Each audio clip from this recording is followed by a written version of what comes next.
So you're working on a new track, it's sounding good, but there's something lacking. It's just not transitioning between your different sections the way you want. Well, in this video, I'm going to show you how to create a reverse cymbal swell effect that can really make your tracks pop. Let's go.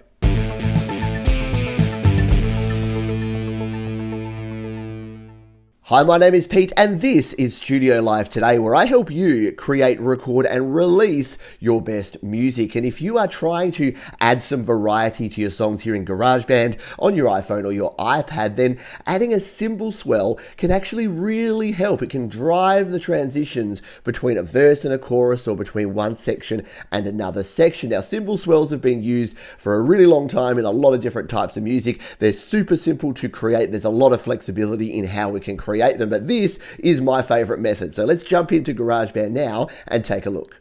All right, here we are in GarageBand on my iPhone, but the beauty part about this tip is that you can do it in any digital audio workstation, anything that you can record a cymbal sound and then reverse it, because that's exactly what we're going to do. We're going to grab a cymbal sound, we're not going to do that, and then we're going to reverse it so we can create a swell type effect. Now, of course, you can go online and download a WAV file or an MP3 of an actual cymbal swell and then import that into your project, and I've got videos showing how to do that, which I'll link up the top and down below, but we want to actually make one ourselves. Let's take a listen to this track first of all, because the transition that I want to add this in is right here around bar 3. So I'm going to hit play and you'll hear the riser kick in and where we want to add this cymbal swell.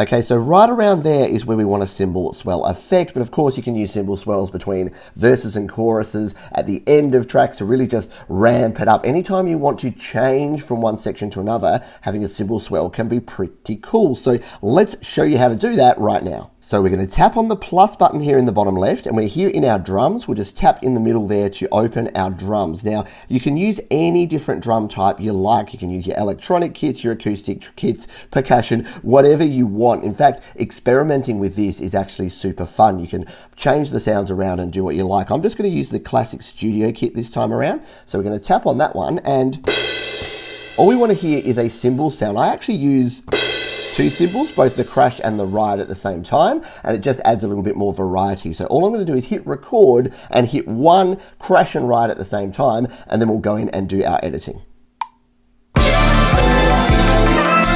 There we go, that was pretty simple. So we'll come back here to our track view. Now it's given us 3 samples there, so we're just going to tap again and go edit and see why this is. It's given us the 2 different types of ride cymbal there. So we don't need both of those. We're going to get rid of one of those. Tap and then tap delete.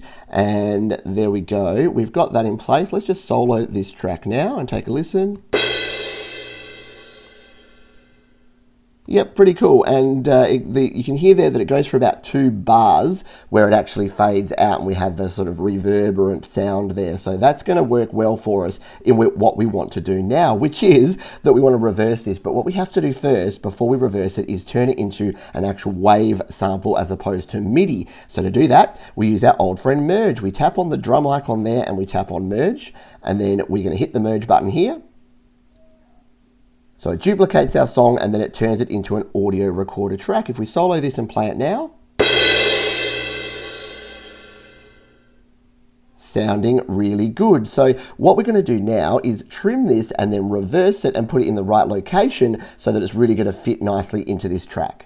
So firstly, we want to trim this down because it's going over all 6 bars at the moment. We only want it over 2 bars. So we're going to tap there, we're going to tap again, we're going to split and pull that down, tap on this section, tap it again and delete.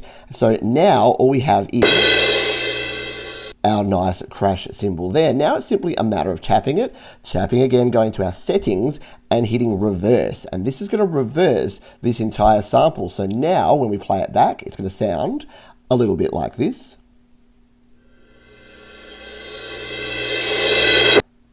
And you can hear that the biggest problem we have with this is right at the end there, it sounds a little bit fake. We're going to show you how we can sort of do a few things to make that sound a bit better. But let's just now put this back in our mix and see what our cymbal swell sounds like here in this track.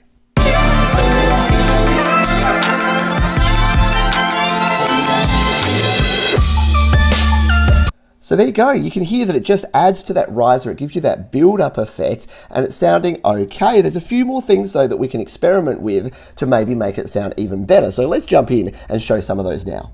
So the first thing that we can play with is the fade. So we can use our automation. If we tap here and we go to automation, and I've got videos all about automation if you want to learn more about it, but what we can do is we can change the gradient of the curve here. So we can actually make it start a little bit lower and actually curve up. So we're just going to add some automation points here. And I'm also going to add a point right at the end here to drop it down so that we don't get as much of that end sound that sounds a bit too unnatural. So we've added in our points, we're going to turn that off now. We'll start with it a little bit lower, and then we're going to give it a real sort of rise up here so that we get a really exaggerated effect coming up, and then it's going to drop off at the end here. So this is basically just going to start here. Actually, we'll bring these ones down as well. So it's going to come in here, it's going to kick up. We'll just bring it up a little bit like that. You can create your own curves and you can experiment with this. Let's just hit play on this now. So there you go. We've lost a little bit of that sort of reverse attack sound at the end that we had originally, and we get a steeper fade up in here into our swell. So let's play it with the mix again now.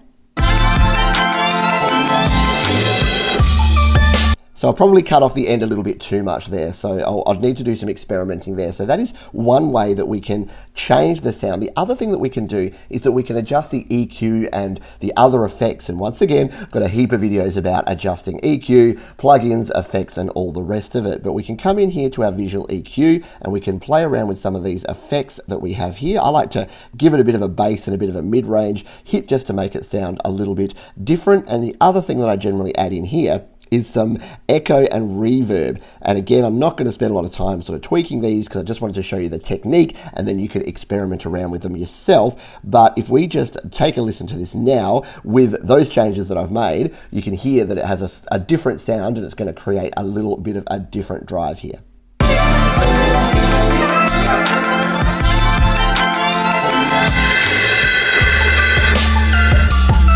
So especially with that sort of that echo effect that you get there and the reverb, and yeah, it was a little bit over the top there, and we do have to play around with that automation again to make it sound better. In fact, let's just do that now because I don't like that fade quite as much. Let's just put it to there. Let's just play this again.